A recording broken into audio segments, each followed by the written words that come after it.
A student shortage is forcing some private universities in Taiwan to shut down. Find out why surrogacy is proving to be a deeply divisive issue in Taiwan. Something you don't see every year. Snow is falling in Taipei. Plus, a Taiwanese football team plays in a tournament in Spain.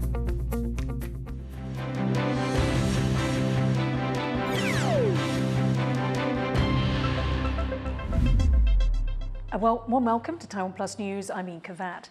An ageing society and a dangerously low birth rate. Taiwan's facing a double burden when it comes to its population. Private universities are especially hard hit, shutting down whole programs because there just aren't enough students to fill them. Joyce Zhang reports. 更了解男女的特质差异是你要谈恋爱的基本知识。 Fighting to pass down her knowledge of literature before her program gets cut. Dai Hua Xun is a professor at a private university with Taiwan's very first Taiwanese literature department. After 26 years, the program is struggling to stay open. 我们却没有办法好好把我们的专业发挥在或者说培育下一代。因为少子化，我必须被迫选择离开我自己很爱的这个职业。 Taiwan has one of the lowest birth rates in the world, thinning out the country's talent pool. That's been particularly hard for private universities, which traditionally outnumber public ones in Taiwan. More of them have had to stop teaching certain courses to focus on degrees with better job prospects. Several institutions have had to shut down completely, failing to enroll enough students. This year, a record 4 private schools are set to suspend all classes. 这是我们私人兴学的过程中，因为政府没有承担责任，然后叫私人自己兴学，透过学费办学的一个社会结果啦。 Adjusting tuition fees hasn't been enough to survive such dire student numbers. Since 2019, the number of college freshmen in Taiwan shrank from over 230,000 to barely 190,000, and officials expect this to drop even more.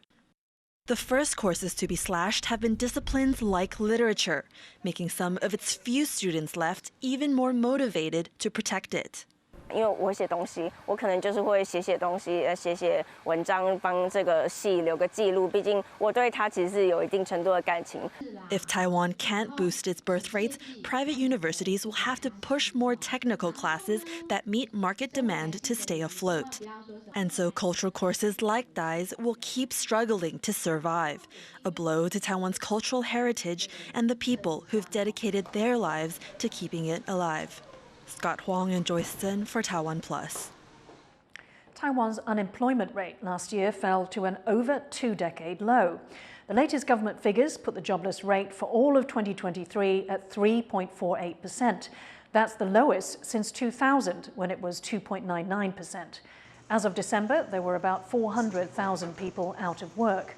The unemployment figure has dropped steadily in the last few months, which the government says is a sign of a stable job market.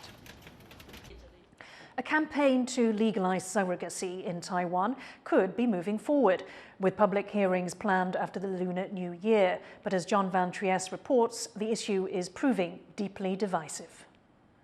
Labs like this are at the center of one of Taiwan's biggest social and political dilemmas.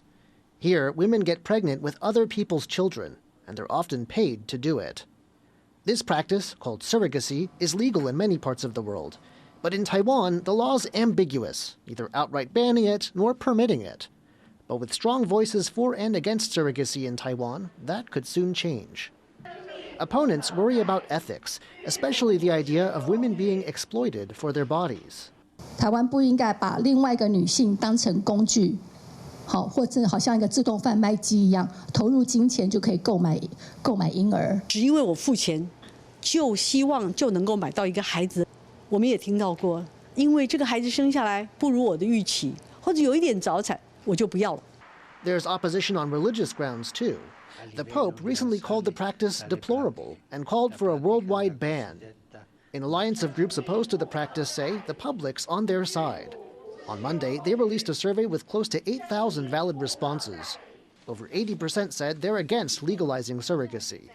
But a range of people, including LGBTQ+ couples and those with fertility issues, see surrogacy as one of the only ways to start a family. Every year, Taiwanese people go abroad to find surrogate mothers, a practice Taiwan's government doesn't object to.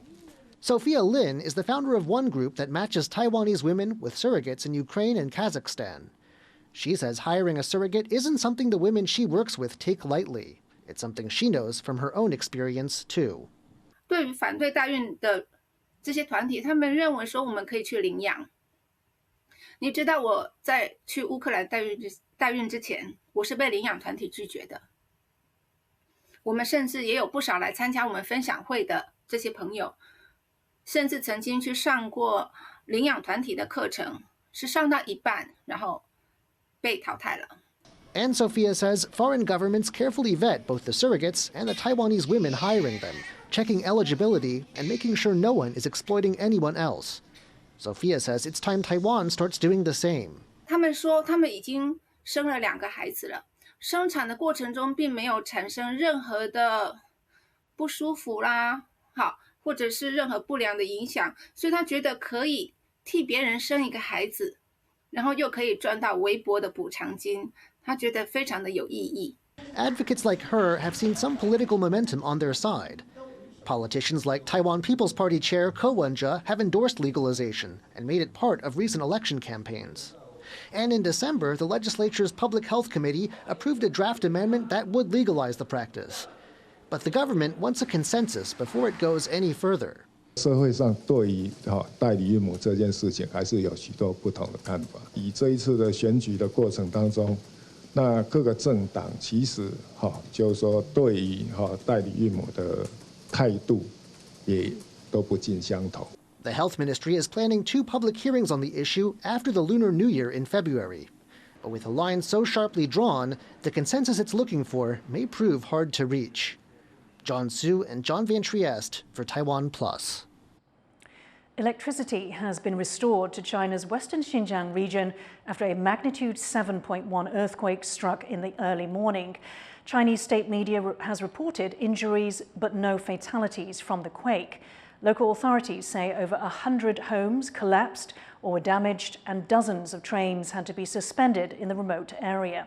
Multiple aftershocks rocked the region, some of which were felt in neighbouring Kyrgyzstan and Kazakhstan.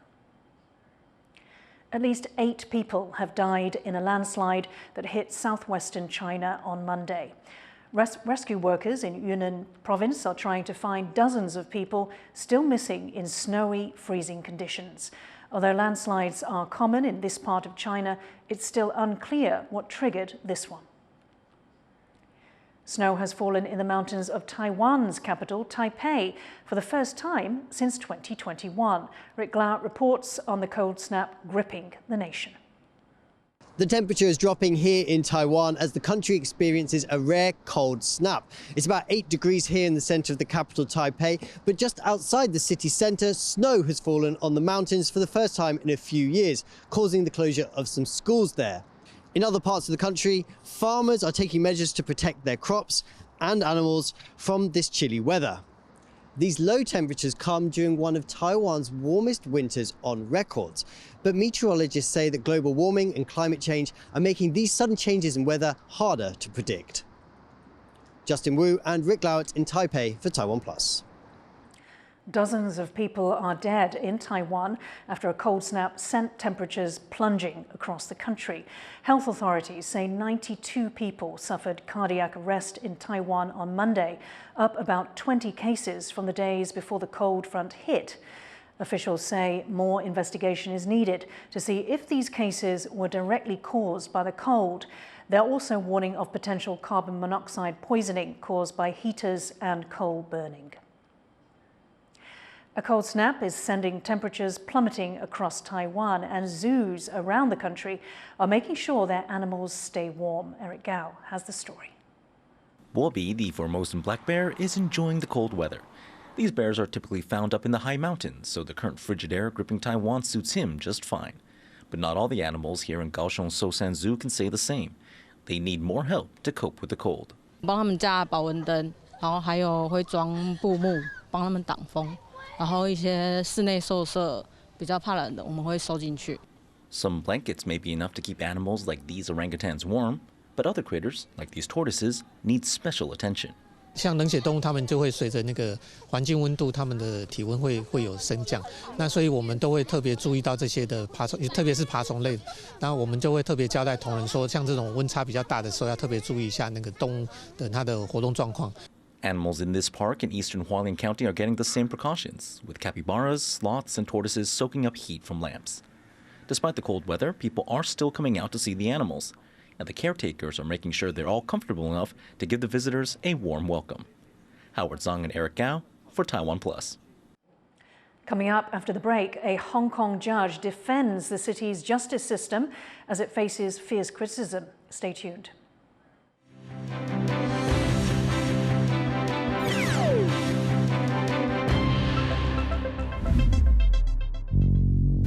马祖海巡20号深夜查获渔船走私，装了满满的澳洲龙虾。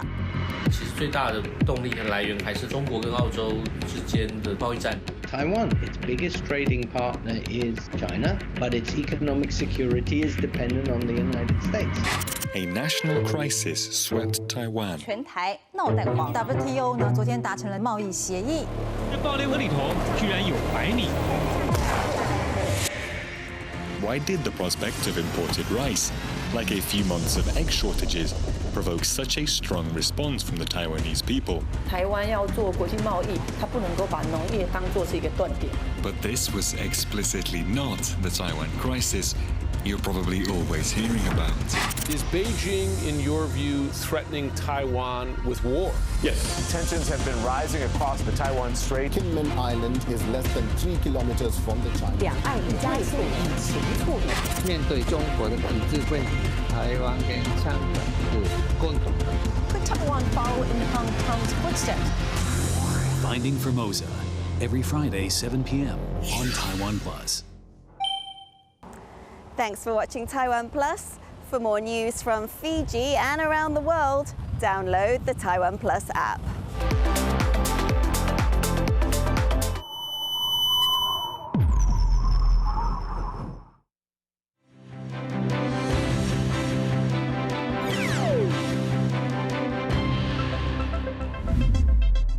Welcome back. You're watching TaiwanPlus News. Hong Kong's top judge has defended the city's legal system. That's after intensifying criticism over the treatment of democracy activist and newspaper founder Jimmy Lai. Louise Watt reports. Since Beijing imposed a sweeping national security law on Hong Kong in 2020, there have been crackdowns and concerns that democratic freedoms are being rolled back, as well as criticism that its courts are no longer independent. But at the court's annual ceremonial opening, Hong Kong's top judge defended the city's judiciary, while also saying it took its national security duties seriously. Of course, this does not mean that the courts will blindly convict all defendants or mete out the heaviest punishments possible on conviction. Rather, the courts will fully respect all fundamental rights. His comments come as democracy activist and newspaper founder Jimmy Lai is on trial under the national security law for conspiracy to collude with foreign forces and to publish seditious material. British and US officials, as well as UN experts, have called for Lai's release, with rights activists accusing authorities of prosecuting Lai because he spoke out against Beijing. His case is seen as a key test for the city's judicial independence. The conviction rate on the national security law is 100%. The judges are all handpicked by the chief executive, which is handpicked by Beijing. So you can see the links that it would be extraordinarily hard to say, the judges are independent. Hong Kong's government says defendants charged with national security offences are treated fairly and cases are transparent. As the judges get down to business for another year, they know that it's not just their cases that are on trial, but the system itself. Alex Chen and Louise Watt for TaiwanPlus. Explosions were seen in Yemen's capital city after the US and UK carried out fresh airstrikes there. It was the latest round of attacks targeting the Houthis, an Iran-backed rebel group that controls most of Yemen. They've been attacking commercial ships in the Red Sea, which they say is in response to Israel's ongoing assault on Gaza. The US and UK have launched 8 attacks on the group in the past 10 days. These latest strikes comes after Houthis claimed a successful attack on a US military cargo ship. The US Navy has refuted that claim. A Hindu temple has opened in northern India to much fanfare, but its construction at the site of a mosque demolished by a Hindu nationalist mob 32 years ago has stirred controversy in the country. Rosie Grenenja has the story. Thousands flock to Ayodhya in northern India for the long-awaited consecration of a grand temple to the Hindu god Lord Ram. It's a celebration for the country's Hindus, who are 80% of the population. They believe the site is where Lord Ram was born. Over 100,000 people are expected to visit per day for the next few months. यहाँ से निकलने का मन ही नहीं कर रहा है, लग रहा है यहीं रह जाए, घर ही नहीं जाए। राम लला विराजमान हुए हैं अयोध्या राम मंदिर में, हम लोगों को बहुत खुशी है और 8 तारीख से हम लोग यहीं पर हैं। But the lead up to this opening has been contentious, at the core of a centuries-long religious rift. The temple was built on the site of a demolished 16th century mosque, torn down by Hindu mobs in 1992. It sparked violent nationwide riots between followers of the two religions, and 2,000 people were killed, mostly minority Muslims. This temple opening evoking painful memories for that community. हमारे दिल्ली को हम दिमाग में हमेशा 6 दिसंबर गुजरेगा। इस तरीके से सब यहाँ पे आके दंगा वगैरह करके हमारे घर को भी जला दिया गया था सर। ये बगली में मेरा घर है। हमने क्या गुनाह किया था बताइए? The 92 demolition was ruled illegal by the Supreme Court, but the site was still granted to Hindus who claim it's been holy to them for centuries before the mosque was built. This temple now opening marks a culmination of a 4-decade campaign by far-right Hindu groups, and a key part of Prime Minister Narendra Modi's 2019 election promises. He inaugurated the temple with a national election due to be called in weeks. गुलामी की मानसिकता को तोड़कर उठ खड़ा हो राष्ट्र, अतीत के हर दंश से हौसला लेता हुआ राष्ट्र ऐसे ही नव इतिहास का सृजन करता है. Modi is seeking a rare third term in office, and this event is seen as the beginning of his election campaign. His presence highlighting the religious division in the nation and what many say are his party's plans to turn secular India into a Hindu-first nation. James Lin and Rosie Grenenja for TaiwanPlus. Taiwanese people have donated over $17 million in earthquake relief to Japan. More than 200 people died in the magnitude 7.6 tremor that struck earlier this month. The fundraiser aims to help Japan rebuild homes and infrastructure destroyed in the quake. Taiwan's government has already offered over $400,000 for assistance. Horsemen in Central Asia are charging into the fray to scrum for a carcass. Bryn Thomas takes a look at Afghanistan's national sport. Buzkasi means goat pulling in Persian, but headless calf carcasses are often preferred because they're less likely to break apart. Sometimes, as is the case at this match outside of Afghanistan's capital of Kabul, they use a mock-up made from leather. It's a modern adaptation in a very old sport. صدها سال میشه که بزکشی در افغانستان تاریخچه داره و بسیار بیننده داره در سمت شمال خصوصا تا هنوز در جنوب نبود در سمت شمال زیادتر بزکشی ها میشده. The game began in Central Asian nomadic groups, and variants of Buzkasi are still played across the region today. In this version, played in Kabul, 2 teams of 10 riders compete to carry a carcass around the flag and then throw it into a scoring circle. Matches typically start on a Friday and can last several days. Riders, called chapandas, wear long boots with notches that let them lean off their saddles to grab the carcass. They carry whips to fend off other riders and horses. بوسکشی یک ورزش ثقیل است. خب ایره رشد کنن، ایره تقویت کنن. این یک فرهنگ مردمی ما است.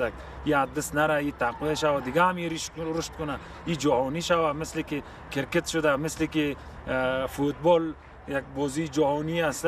Afghan Buzkasi teams can often be identified by their use of helmets left over from the Soviet invasion of Afghanistan in the 1980s. Their addition is fitting for a sport meant to imitate mounted combat.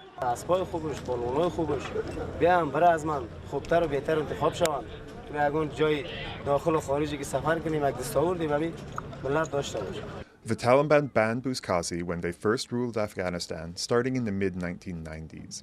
The game returned in the early 2000s, and Buzkasi is still allowed under the Taliban's current rule.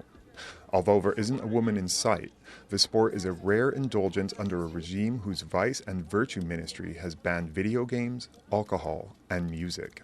With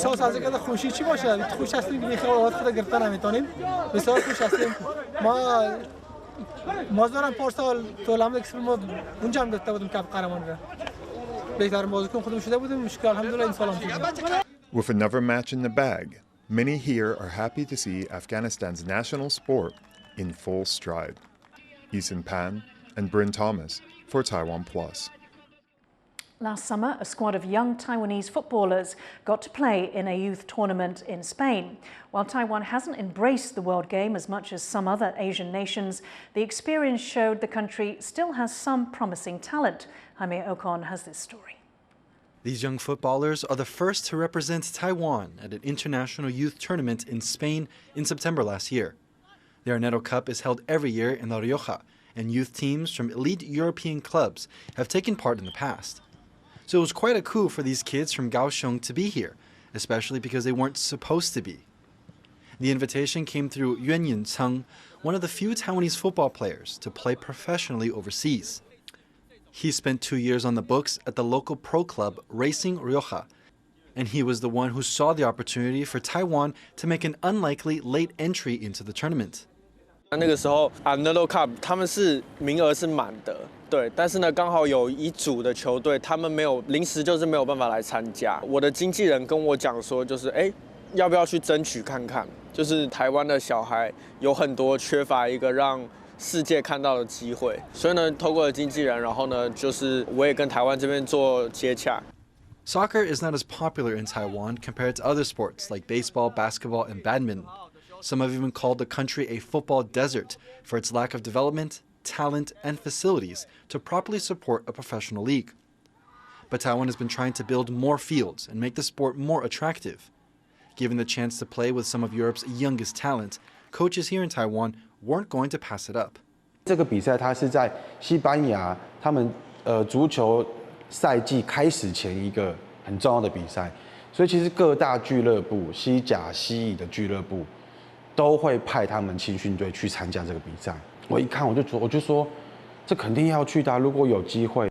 From a pool of 70 young players, 18 were selected as the squad for the tourney, a team they called Taiwan Dream. But while the players were concerned about their competition, the coaches first had to worry about how to get there. As they were joining at the last minute, organizers were scrambling to find transportation. 分了3批人飞到曼谷，第一批人是飞到曼谷那一天当天直接转机飞马德里。第二批人跟第三批人是出境曼谷，住在机场旁边的一个饭店。然后第二批人是第二天早上11点的飞机飞马德里，第三批人是第三天早上11点的飞机飞马德里。With the squad finally assembled in Spain, it was time to face off against the other teams in their group. The highlight of their tournament was beating a team from the U.S., coming from behind for a 2-1 win.